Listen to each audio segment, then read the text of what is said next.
Looking for clarity and confidence when it comes to decision making for your business? You've come to the right place. You're now listening to the Atomic Business Coaching Podcast. I am Adam. And I'm Tom. And together we are Atomic Business Coaching, where our stories are your solutions. What's up, Tom? How are you? What's up, man? How's everything going? Awesome. I've had a productive day. What about yourself? Very productive. Got a bunch of things done. Got some videos shot that we had to do. Got them over to you. And it's been a very productive 2 days, really.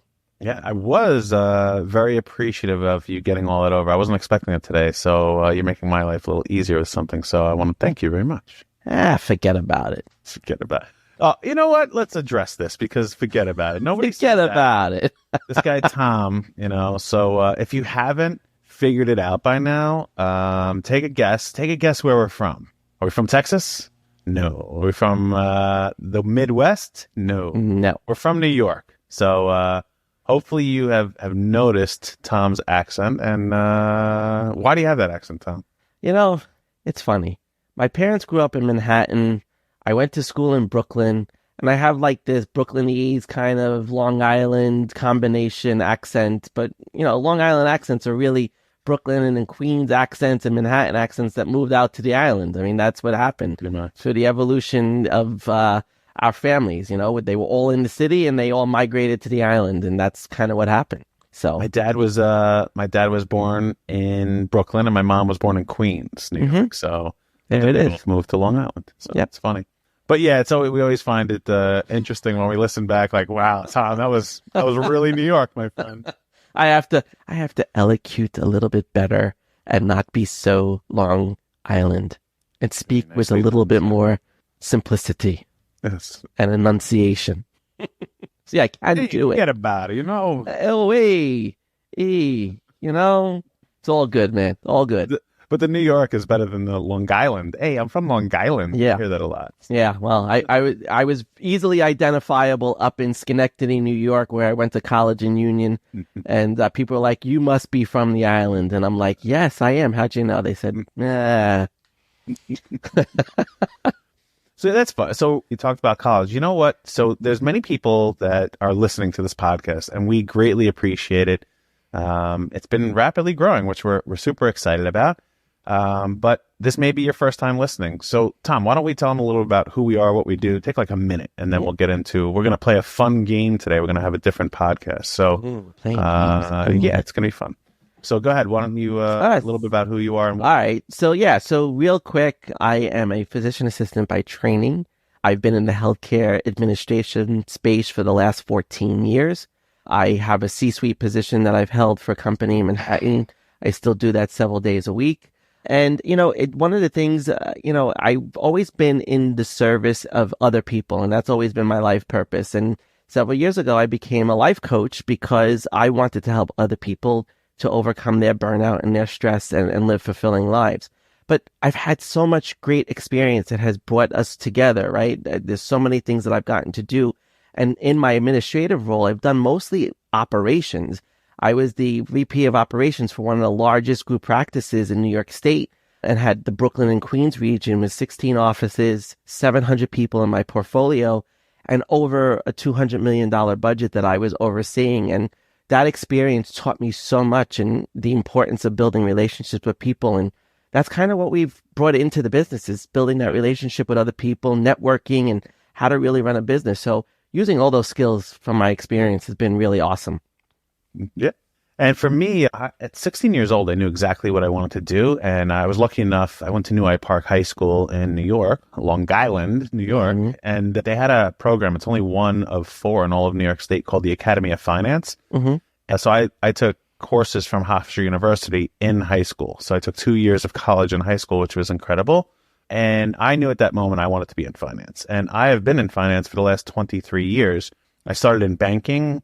Then I got into investments and insurance, and up now, even I own my own financial planning firm. So I've always had this gravitation towards helping people in my personal life and other things. And then financial services, while it was a lot of in the beginning banking, I worked for Citigroup, I worked for Y, I worked for some larger banks. I've worked for MetLife, which is a large institution there. But it was like, I've always had this thing outside to help individuals and help people. And I came up when I was creating all the marketing for my financial planning firm, I came up with a tagline that it was more my mission statement of what I do, not only in business, but in life. And it was, I help change people's lives by bringing confidence and clarity to decision making.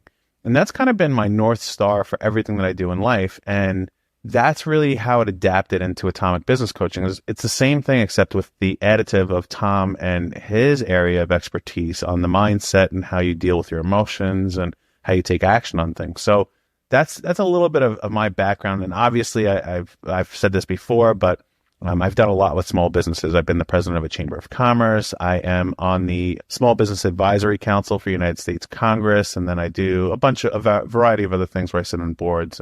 But really, my work has been helping business owners over the last decade. Even though I've been in 23 years, I used to work with individuals. Now I work more with business owners. Mm-hmm. And I've brought some of them to, I had one of my clients had a $93 million exit, and he was in the manufacturing business. I've had another client, where they really grew their whole company from nothing to something incredible in a matter of 2 years. And when I say nothing, they were literally making like $100,000, and now they're doing over $2 million almost per year. And then I have another client that came to me on an individual side, and it led into some business advice, and that they turned into the #1 real estate agent team in all of New York State. I mean, that gentleman, he did everything on his own, but it was some of the guidance that I was able to give to him that allowed him to continue on with that confidence. Mm-hmm. So it's really so fulfilling to work in these huge capacities, but our work here is focused on the small business owner, and more particularly the newer business owner. And what we're really trying to do is help people to 10x by working less, right? And we just find that too many business owners are working, and they're spinning their wheels, and they're not making any progress. They're not making any advancements. They're not having that consistent and sustainable growth. And the key is why we work with newer business owners. They're usually after their first year. We typically work with people starting a new business, mm-hmm. but it's after they've been in business a year up to 5 years. And what we find is these business owners did the hardest part already. And the hardest part was to get started. We don't want to help people with the hardest part. Right, exactly. That's the hard part. Yeah, and that's just something that's inside of you. You may have that grit, and you may have that tenacity of like, I'm going to do this dream and this passion I'm going to go after. We can't really coach that. You either have that or you don't. Right. But when people go through that and they start, they typically, between the end of their first year and the beginning of their 5th year, they hit this wall where it's like, I'm literally doing everything in my business, and I have no free time, no personal life. They forgot why they were there. And what we're trying to do is, like I said before, we're trying to help them to 10x by working less. Sounds crazy and sounds like one of those things like, hey, it's an advertising thing. I'm going to help you 10x to work less. But what it really means is you're burnt out, right? And we're trying to take you from burnout to then really build out a plan so you can understand what you're going to be doing and understand why you're doing it, and have it be your path instead of some other path that either you just somehow got on or you thought or somebody else thought you should be there.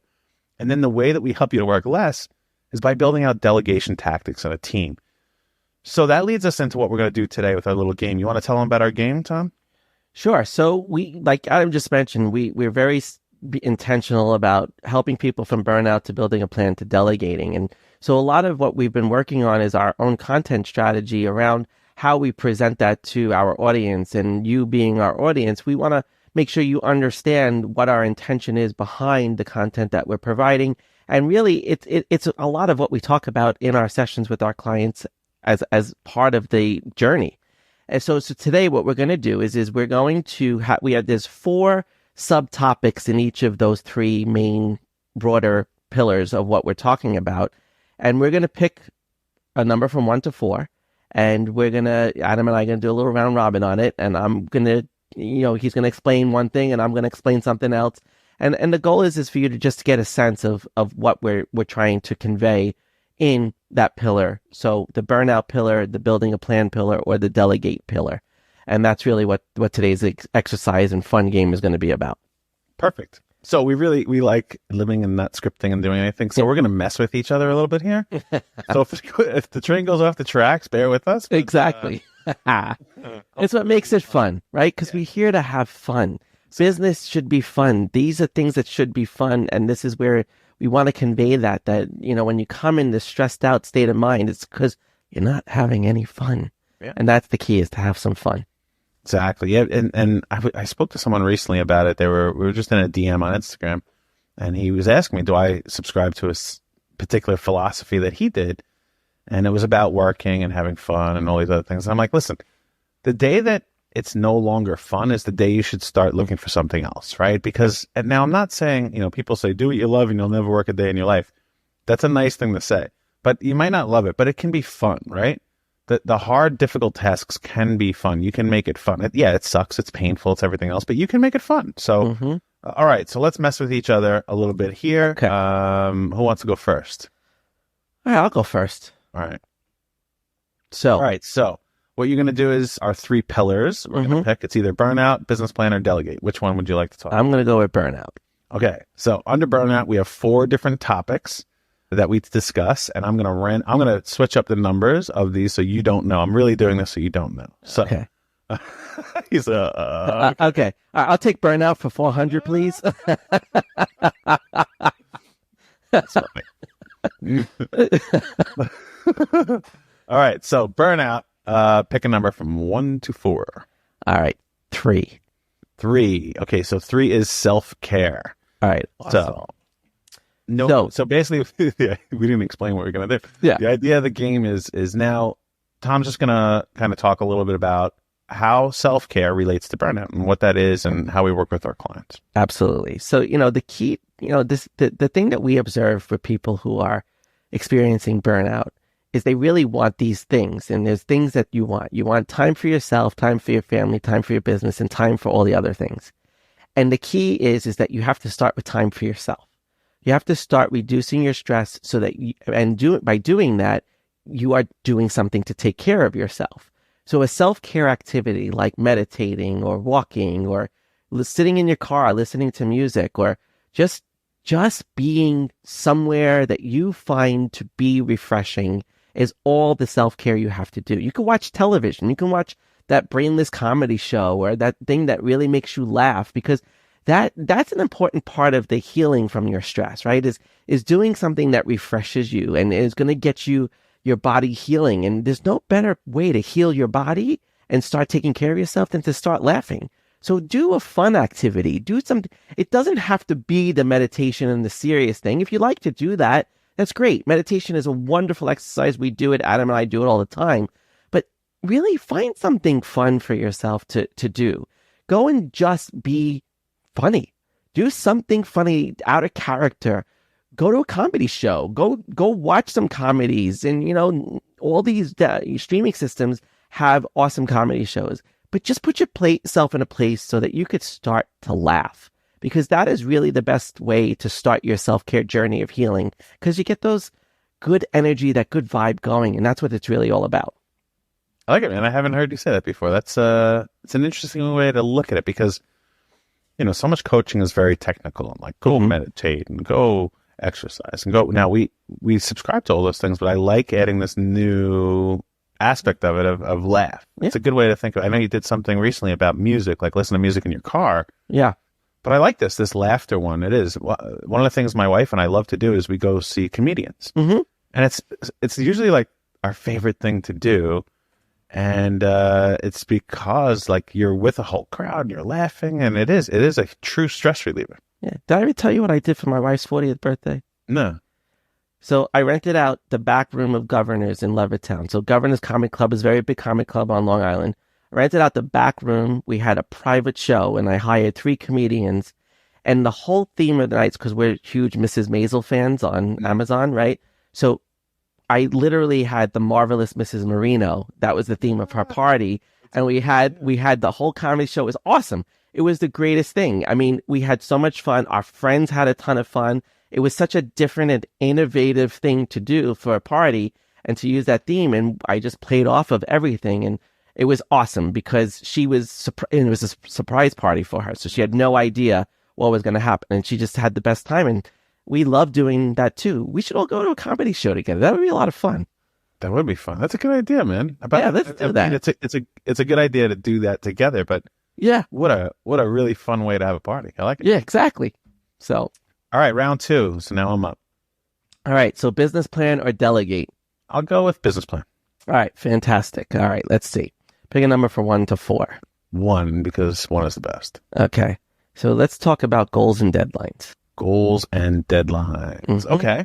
So, one of the major things that we see is people will set a goal, right? And they set this arbitrary goal of, I want to make $1 million, or, I want to work as little as possible. I'm going to take every weekend off and I'm going to do all these things. Well, when you're setting a goal or a deadline, there really has to be an intentionality on what you want to achieve for yourself, right?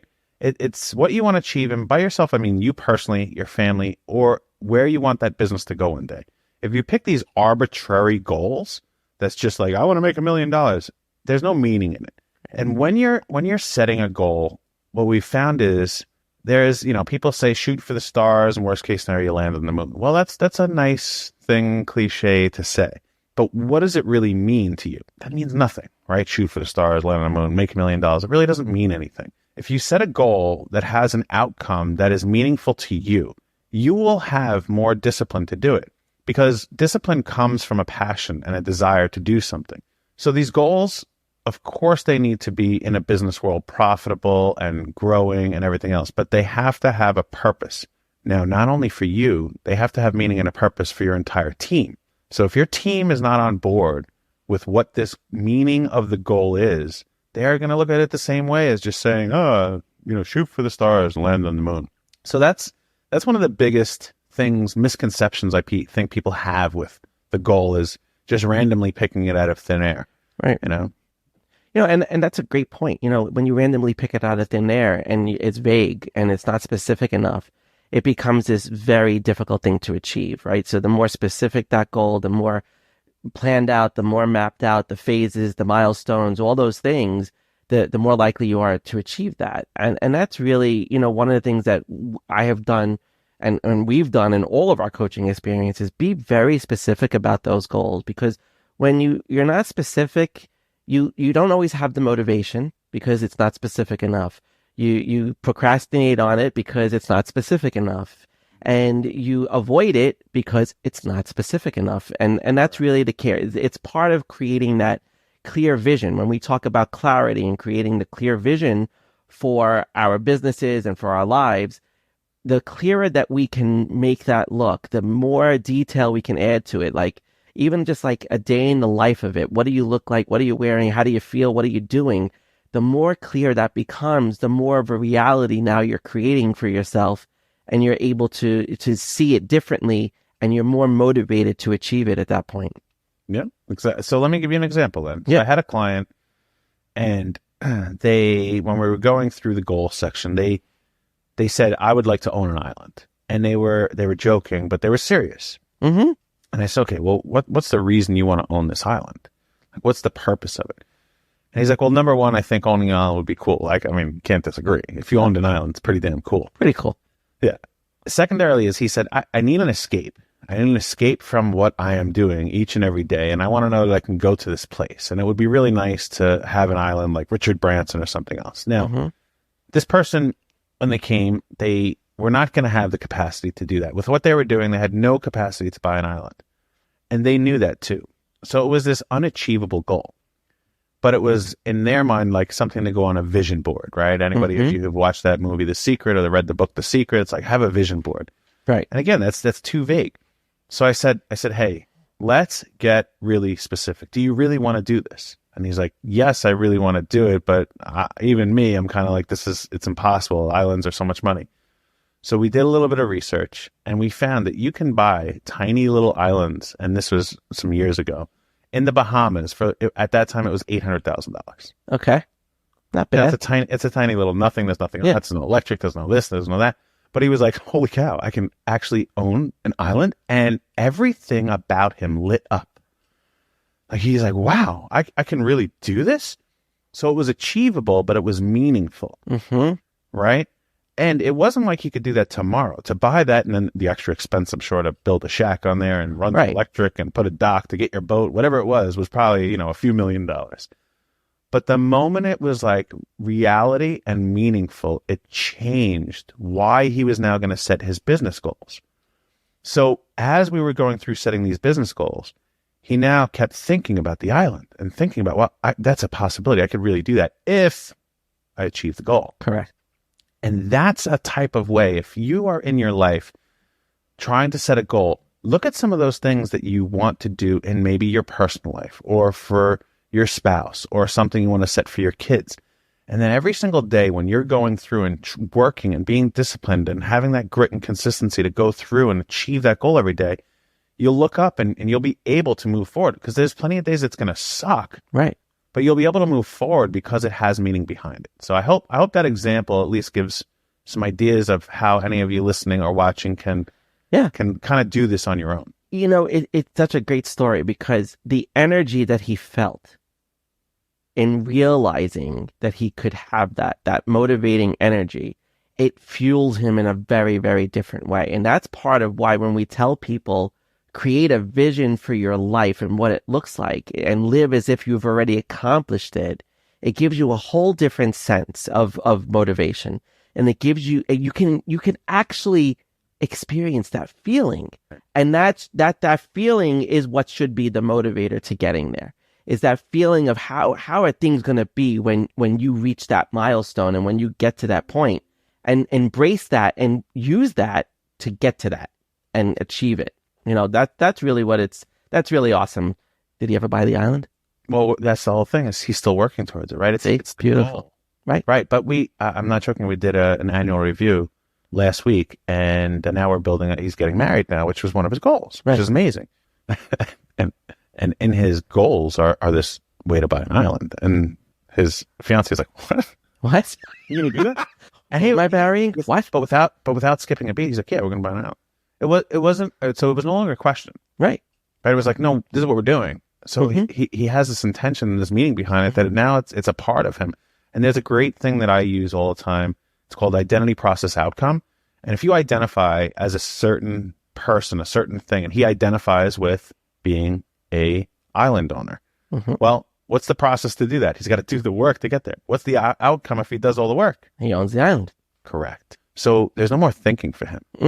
It's just, this is what I'm doing. Right. Right. So that's the differentiator of when you can make something meaningful. Right. And that laser focus to be able to achieve that. That's exactly right. Exactly. Yep. So we did, we have our 3 pillars, right? So we did our burnout, we did business plan. Why don't we both do delegate? That's our last one. Okay. And let's try to, it's getting longer than we usually do. So any of you who are still here listening, we appreciate it. Let's try to keep this to like 5 minutes and then we'll wrap it up for you. All right. Hopefully you can stick around. So you're going to go. So you're going to pick a number under delegate from 1 to 4. Okay. I'm going to pick 1 this time. Team. That was team. I just did them in the exact one other end. I was waiting for you to mess it up a little bit differently.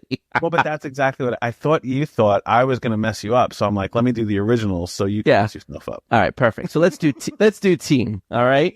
All right. So what the purpose is delegate, right? So we're always talking about delegation, and now the topic about it is a team. Yeah. And listen, you can't delegate to anybody but a team. You can't delegate to yourself. Well, you can, but that's not the point of having a team. And, you know, having a team and delegating to them really takes a lot of trust. It takes a lot of letting go of the control. And that's one, I'm cheating because I'm also bringing in the letting go. But the bottom line is that when you have a team, the key is when you go to delegate, utilize the strengths of the people on your team and give them tasks and things that they can do for the business that are really going to cater to their strengths. Because there's a lot of benefits when you're catering to people's strengths. It actually increases their morale, it increases their productivity, and you tend to retain those people much longer. When you're giving people tasks and it's things that don't cater to their strengths or just frustrate the hell out of them, that builds a lot of resentment and it builds a lot of job frustration, and it really causes people to look for other jobs, other places. And, you know, it's so hard to recruit good team members these days, and it's so hard to find the right people. But the key is if you're always looking at what is this person's strength and how does that strength benefit my business, you're going to be able to delegate much more effectively. So that would be my 2 cents on that. Nice. I like it. All right. So same topic, delegate. And I got to pick a number from 1 to 4. 2, 4. Don't change the numbers based on what I pick. Okay, that's fine. All right. I'm going to pick 3 is for me. 3 is for me. All right, communication. Communication. All right. So when you delegate, communication obviously is important, right? Because you're asking someone to do something. Okay. So the way that you ask them to do it is going to be a key, right? And one of the things you have to really get across to people is make it about them, not about you. Okay. And a lot of times what someone's doing is saying, well, I need you to do this because I need this and I need that and we need this and we need that. Well, if you can go in and say, hey, I'm going to give you this because I've watched your work and I believe that this is something you can take on. Well, that inspires someone like, wow, I'm appreciated. They think I'm capable and have the competency in order to do this, that they get excited. They're like, wow, this is actually something that they trust me with. So the communication is key. The secondary part, is that the word? I like making up new words. We came up with a new word. Perpetual innovation. All right, we'll talk about that on another episode. Perpetual innovation. Don't forget about that. But I digress. So the other part about the communication is to be very precise, right? We work a lot with our clients to build out SOPs, standard operating procedures. And when we build this out, we're really saying, like, what is the role and responsibility and what are the systems that you're going to use to do that? And based on the role and responsibility and the systems they're going to use, you can then write a very particular job description on what that person's going to do. Well, that was what Tom was saying before, is getting a team in is pretty difficult and getting the right people. But when you do get the right person, you need to tell them what to do. So in the communication, you can actually have systems and processes to communicate that for you. And it's a company standard, right? And what we always tell our clients is, in building these standard operating procedures, it's your way. It's your company's way of doing this thing. Okay, so that's what it is. The SOP is the instruction manual on how to do these tasks that you're about to delegate. Okay, and if you had to communicate that over and over and over again, it would get monotonous. So if you have a document that can communicate for you, what that allows to do is for your staff who is just getting this new task to come and ask very intellectual questions that are going to help them produce whatever you're asking them to do. And if they don't ask you questions, that's even better, because that means you have a very clearly communicated SOP. So when it comes to delegation, yes, communication is primary in all of it. Awesome. All right, man, this was a little bit longer than we usually do. Yeah, a little bit longer, but I think, the point of it was we wanted to convey a little bit more information about our intention and how we can communicate what we do. And that's something that, if you've never been here before, we talked about what, our backgrounds a little bit, but the key to what we do is we really help you to level up and figure out ways to not work as much as you're working and really build businesses and no longer own a job, right? That's one of the things, like we were talking about with the burnout piece, is that people come to us, and if you're struggling with something, it's probably because you're owning a job and not owning a business and thinking like a business owner. And that's what Adam and I really try to focus on, is how do we get you through building confidence and clarity, through taking you from building, coming from a burnout state to building a plan and being able to execute through delegating to other people. And when you delegate, you really lead yourself to your own freedom, because that's why you have a team, and that's why you have people that come into play and that you look to hire so that you can have more freedom back, because that's what you want. You want more time back for yourself and for your family and everything else that you want to do in this lifetime. And the key is that you can do all of that. You just need the right approach to executing that, and that's where we come in. I love that, brother. So on that note, what I'm going to say is, hey, if you're listening to this, again, we appreciate it. But if you want to communicate directly with us, there's a few different options to do that. Number one is every week we go on Instagram and do a live Q&A about this episode. So if you are listening to this, and as they come out every Wednesday at 6:42 p.m., if you're listening to it tomorrow, you can jump on Instagram and do a live Q&A with us and ask us any questions directly about what we talked about here, or just get some individualistic advice. I mean, look, Tom and I have extensive experience in what we do, and we're spending an hour on that. That's what it's like, 45 minutes to an hour on Instagram Live, just talking to people. There's no cost. There's no barrier of entry. You don't have to show up on camera, even though we allow a lot of people to come do that. You can just ask a question. We'll answer it directly there for you. So you could do that, or you can always go to atomicbusinesscoaching.com. That's atomicbusinesscoaching.com. And right in there, you can schedule a complimentary consultation with us. So once again, we appreciate you listening. And until next time, reignite your dreams.